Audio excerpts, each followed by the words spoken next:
The Sleepless City. The rain had been relentless, pounding against my windshield with the ferocity of a storm that had no intention of passing. It was the kind of night where the sky seemed to have swallowed the moon whole, leaving nothing but darkness and the occasional flash of lightning to illuminate the desolate road ahead. My hands gripped the steering wheel tightly, and I leaned forward as if that would somehow help me see through the thick curtain of rain. I hadn't meant to be out this late, let alone in such weather. But the letter in my pocket, a strange, almost archaic thing written on yellowed parchment and sealed with black wax, had insisted. It had arrived 2 days prior, dropped on my doorstep with no return address, the inked words etched into my mind ever since I first read them. Evershade is waiting for you. Come before the clock strikes 12. There was no explanation, no signature. Just a map scrawled in the bottom corner, leading to a town I'd never heard of. Yet something about it compelled me, a tug in my chest that I couldn't ignore. And so here I was, driving through the middle of nowhere, chasing a place I wasn't entirely convinced existed. Then I saw it. At first I thought my tired eyes were playing tricks on me. But as I rounded a bend, a flickering amber light appeared in the distance, faint but steady, like the glow of a lighthouse guiding me to shore. My heart quickened as I followed the light, and soon the sign appeared. An old wooden board, its paint chipped and letters barely legible in the rain. Welcome to Evershade. The town itself unfolded before me, shrouded in an eerie, perpetual twilight. Gas lamps lined the cobblestone streets, their dim light casting long, distorted shadows. The buildings were quaint but worn, their facades marked with the decay of neglect. Curtains twitched as I passed, and I could feel unseen eyes watching me from behind darkened windows. Something about the town felt off. I parked my car outside a weathered inn, its sign swinging lazily in the wind. The name, the Restless Haven, was carved into the wood, though the irony didn't escape me. The faint hum of rain on the roof mingled with a silence so profound it felt alive. The innkeeper was a gaunt man with hollow cheeks and eyes sunken deep into his skull. His movements were slow, almost mechanical, as if he'd been awake for far too long. "Welcome to Evershade," he said, his voice devoid of inflection. "You'll be needing a room, I assume?" He handed me a brass key before I even answered. "Try not to dream," he added, his words heavy and strange, like a riddle. The room was small but clean, its single window overlooking the cobblestone streets below. I sat on the edge of the bed, the letter crumpled in my hand, staring at the clock on the wall. It was 10 minutes to midnight. Something compelled me to leave. Perhaps it was the oppressive silence of the room, or the way the shadows seemed to stretch unnaturally across the walls. But I found myself back on the streets, drawn to the faint hum I had noticed earlier. It wasn't mechanical, nor was it natural. It was low, rhythmic, and faintly hypnotic, as though the town itself was breathing. The streets were empty, save for the occasional figure shuffling by, their heads down, their eyes rimmed with a deep red that made my stomach churn. They didn't speak. They didn't look at me. They simply existed, hollow and listless. And then I saw it. A clock tower in the town square, its hands frozen at 12. Beneath it stood a figure cloaked in shadow, their face obscured by a wide-brimmed hat. They seemed to be waiting, their stillness almost statuesque. "Are you here for the truth?" the figure asked, their voice low and gravelly. I hesitated, unsure of how to respond. The air around me seemed to thicken, a weight pressing down on my chest. "The curse has chosen you," they said before I could speak. I felt the blood drain from my face. What curse? They didn't answer. Instead, they reached into their coat and produced a small, tattered book. They held it out to me, and though I wanted to refuse, my hand moved of its own accord. The leather binding was cool to the touch, and the pages smelled faintly of ash. "Read," the figure said, before turning and vanishing into the shadows. I returned to the inn with the book tucked under my arm, the figure's cryptic words echoing in my mind. The hum was louder now, vibrating through the walls as though the entire building was alive. I opened the book on the small desk in my room, its brittle pages yellowed with age. The text was handwritten, the ink faint but legible, detailing the history of Evershade. The town, it seemed, had once been a haven of prosperity, a place of industry and invention. But decades ago, a ritual had been performed to banish nightmares from the minds of its citizens. The people of Evershade believed they could create a utopia, free from fear and torment. But something went wrong. The ritual had shattered the boundary between dreams and reality, leaving the townsfolk trapped in an eternal waking state. Sleep became impossible, and the nightmares they sought to banish took physical form. They were called the Sleepless Ones, manifestations of their darkest fears, twisted and predatory. A sharp knock at the door startled me, pulling me from the book's chilling narrative. I opened it to find the innkeeper standing there, his eyes darker than before. "They're watching," he whispered, his voice trembling. "They always watch the newcomers." Before I could ask what he meant, he turned and shuffled away, his footsteps unnaturally loud in the silence. I glanced back at the book, the weight of its words sinking in. The hum was louder now, no longer a faint vibration, but a rhythmic thrum that seemed to pulse with every breath I took. And then I heard it, a whisper, faint and disjointed, like a voice carried on the wind. "Stay awake." The room felt colder, the shadows deeper. My pulse quickened as I scanned the room, searching for the source of the voice. It came again, louder this time and more insistent. "Stay awake." I turned toward the window and my breath caught in my throat.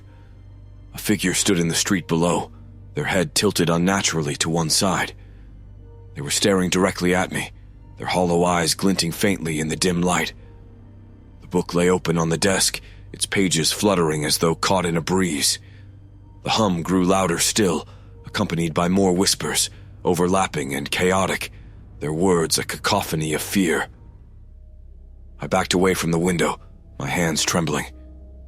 The figure didn't move, but their presence was suffocating. I could feel them watching, their gaze piercing through the glass.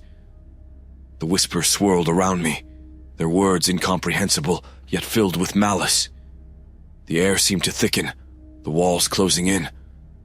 And then, as suddenly as it began, the hum stopped. The silence was deafening. When I looked back at the window, the figure was gone. But the dread remained, coiled in my chest like a living thing. By morning, the events of the night before felt like a fever dream, their sharp edges dulled by the creeping light of dawn. Yet the weight of unease remained, heavy and inescapable. I left my room, the tattered book still clutched in my hand, determined to find someone, anyone, who could make sense of what I had seen. The innkeeper was nowhere to be found. The front desk sat abandoned, its surface littered with dust motes that swirled in the muted light streaming through the windows. Outside, the town was quiet, its cobblestone streets devoid of movement. I wandered aimlessly, the silence pressing down on me like a living thing. The air felt denser here, as though the very atmosphere of Evershade was thickened by an unseen force. My thoughts returned to the figure from the night before, their hollow gaze, the way they had tilted their head, as if trying to understand me. The hum started again. It was faint at first, almost imperceptible, but grew louder as I moved deeper into the town. I couldn't pinpoint its source, but it seemed to emanate from the ground itself, a low vibration that crawled up my legs and settled in my chest. I reached the town square, where the clock tower loomed like a sentinel over the empty streets. Its hands were still frozen at 12, but now I noticed something I hadn't before, faint carvings along its base. They weren't words but symbols, spirals, jagged lines, and shapes that seemed to shift when I looked away. "You shouldn't be here." The voice startled me, and I turned to find an elderly woman watching me from the shadows of a nearby alley. Her hair was a tangled mess, and her clothes hung loose on her frail frame. But it was her eyes that struck me, They were bloodshot and rimmed with deep purple hollows, yet sharp and alive in a way that no one else's in Evershade seemed to be. "I'm looking for answers," I said, holding up the book. "I found this last night. Someone said it would explain." Her hand shot out, silencing me with a trembling finger pressed to her lips.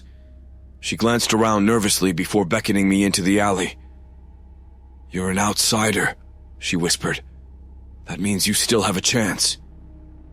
"A chance for what?" I asked, following her deeper into the shadows.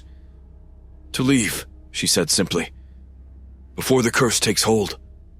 She led me to a small, dilapidated house at the edge of the square. The inside was cluttered with books and trinkets, the air thick with the scent of old paper and dried herbs. She gestured for me to sit, her hands trembling as she poured tea into 2 mismatched cups. Her name was Agatha, and she was Evershade's historian, or what was left of one. "The curse," she began, her voice low and deliberate, "was born from desperation. Decades ago, the townsfolk sought to banish their nightmares, to create a place where fear held no power. But such things come at a price." She motioned to the book, and I opened it, its pages crackling under my fingers. "The ritual they performed was meant to sever the link between their minds and the dream world," she continued, "but they didn't consider what would happen to the dreams themselves. Nightmares are not so easily destroyed. They linger, and when untethered, they take on other forms." "The sleepless ones," I murmured, the name feeling heavy on my tongue. She nodded. "They are the shadows of the town's fears given shape and purpose. They watch, they whisper, and they wait for someone to join them." I shuddered, the memory of the figure at my window resurfacing. "Why don't the townsfolk just leave?" Agatha's expression darkened. "Once the curse takes hold, Evershade becomes all they know. It consumes them, binds them to its rules. They forget the outside world, and soon, even their own names become lost." The weight of her words settled over me like a shroud. I looked at the book again, its pages filled with diagrams and fragments of incantations. "Can it be undone?" She hesitated, her fingers tracing the rim of her teacup. "There's a way," she admitted, "but it's dangerous. The ritual must be reversed at the place where it was first performed, the altar beneath the clock tower. But the sleepless ones will not let you go easily. They are drawn to the act of undoing, for it threatens their very existence." Her words were a warning, but they only solidified my resolve. "What do I need to do?" Agatha stood and rummaged through a cluttered shelf, producing a small vial of dark liquid. "You'll need this. It will shield you from their gaze, temporarily. But once you start the ritual, you must not stop no matter what happens. If they distract you, if you falter..." She trailed off, her expression grim. The town seemed even more desolate as I made my way back to the clock tower that night. The hum was louder now, its vibrations pulsing through the air like a heartbeat. Shadows stretched unnaturally along the cobblestones, their edges jagged and sharp. The vial Agatha had given me felt heavy in my pocket, its contents swirling like ink.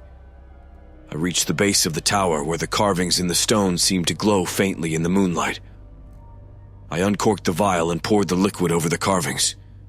The reaction was immediate. The symbols flared with a pale, ghostly light, and the ground beneath me trembled. The air grew colder, and the whispers began.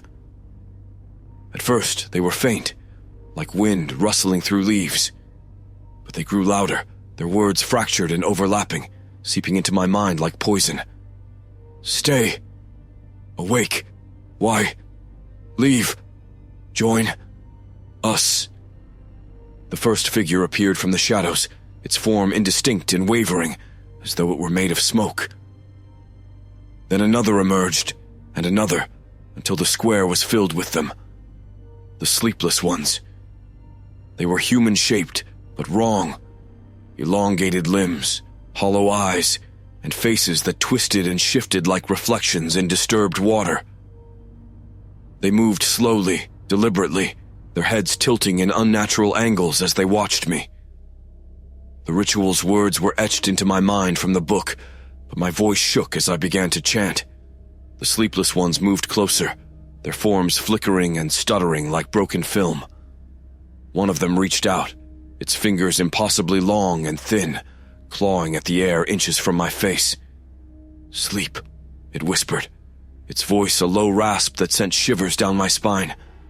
I kept chanting, forcing the words out through clenched teeth. The air around me grew heavier, and the light from the carvings dimmed as the sleepless ones pressed closer. "Stay with us." I shut my eyes, my voice rising as I reached the final lines of the incantation. The ground trembled violently, and the whispers rose to a deafening roar. Then, silence. When I opened my eyes, the sleepless ones were gone, and the carvings had stopped glowing.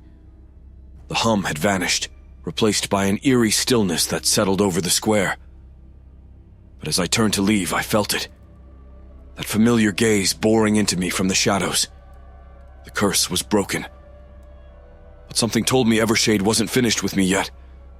The silence was worse than the whispers.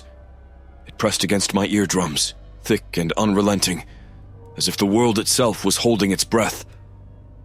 The hum was gone, and the carvings at the base of the clock tower had dimmed to lifeless etchings.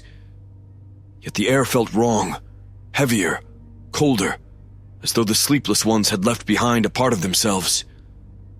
I stumbled backward, my legs trembling. The square was empty now, but I could still feel eyes on me. It was the kind of sensation that crawled up your spine, primal and insistent, warning you that you weren't alone. The vial was empty in my pocket, its contents burned away by the ritual. My hands ached from gripping the edges of the altar during the incantation, but I had succeeded. The curse was broken, or at least I thought it was. I turned to leave, the clock tower's looming shadow stretching over me like a predatory thing. The streets were as empty as before, but the feeling of being watched followed me with every step. My mind buzzed with what Agatha had told me, her words circling like vultures in my head. The sleepless ones are the dreams we abandoned. They wait to take us back. Had I undone the curse? Or had I unleashed something worse? I reached the inn just as the sky began to shift. The amber glow that had bathed the town seemed to waver, the dim twilight giving way to the faintest hint of dawn.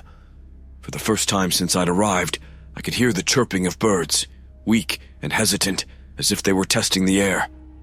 The innkeeper was waiting for me in the lobby.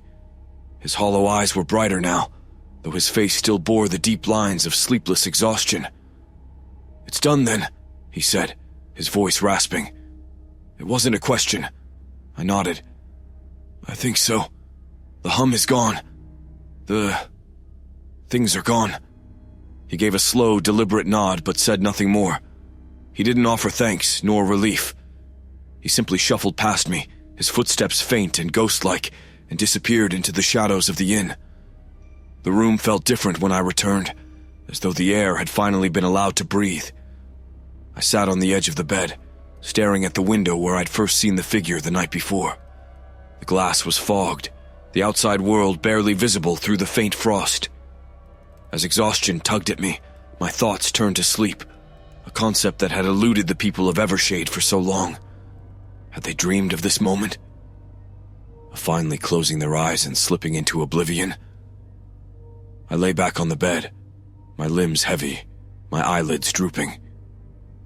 The quiet of the room was almost lulling, and I could feel the edges of sleep creeping in. Then I heard it. Faint at first, a distant murmur like the rustling of leaves. But it grew louder, more insistent, a whisper, low and guttural, slipping into my ears and rooting itself in my mind. "Stay awake." I bolted upright, my heart hammering.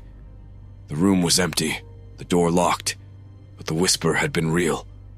It had come from somewhere inside. The book lay open on the desk where I'd left it, its brittle pages fluttering slightly despite the stillness of the air. I approached it cautiously, every step deliberate. As I drew closer, I noticed something I hadn't seen before, a faint stain spreading across the text, like ink bleeding through the paper. The stain took shape, twisting into words that hadn't been there before. "We are not gone." My breath caught in my throat. I stumbled backward, nearly knocking the chair over.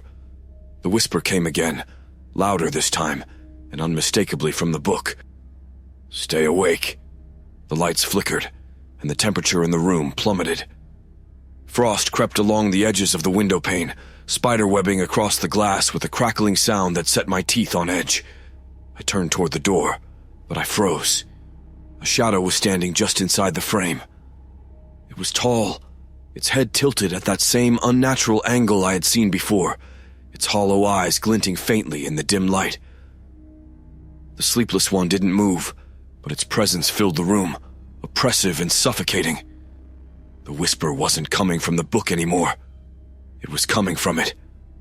"Stay with us." My legs refused to move, my body locked in place as the shadow began to advance. Its movements were fluid and wrong, like smoke given form. It reached out, its hand impossibly long and thin, the fingers curling toward me like talons. I forced myself to move, scrambling backward until I hit the wall. The thing stopped, tilting its head again as though studying me. Then it spoke, its voice layered and fractured like a dozen people speaking at once. "You cannot undo what is written." The lights flickered again, plunging the room into momentary darkness. When they returned, the shadow was gone. But the frost on the window remained, and the book on the desk lay open, its pages now blank. By morning, the town was alive again, though not in the way I'd hoped. The streets were filled with people, their faces no longer hollow, but they weren't celebrating. They moved like puppets, their motions stiff and mechanical, their expressions vacant. Agatha was waiting for me outside the inn. "You broke the curse," she said, her voice heavy with resignation. "But—" I gestured to the townsfolk. "They're not free." She shook her head. "The curse was never about sleep. It was about control. And now, the sleepless ones have it all." I felt my chest tighten. "What does that mean?" "It means they've taken root," she said, her voice trembling. "They'll spread, one dream at a time until there's nothing left but their shadows." The weight of her words sank in, cold and final. As I turned to leave Evershade, I glanced back at the clock tower. Its hands were moving now, ticking steadily forward. But in the silence that followed, I could still hear it, the faintest whisper carried on the wind. "Stay awake." And I knew deep down that I would never sleep again.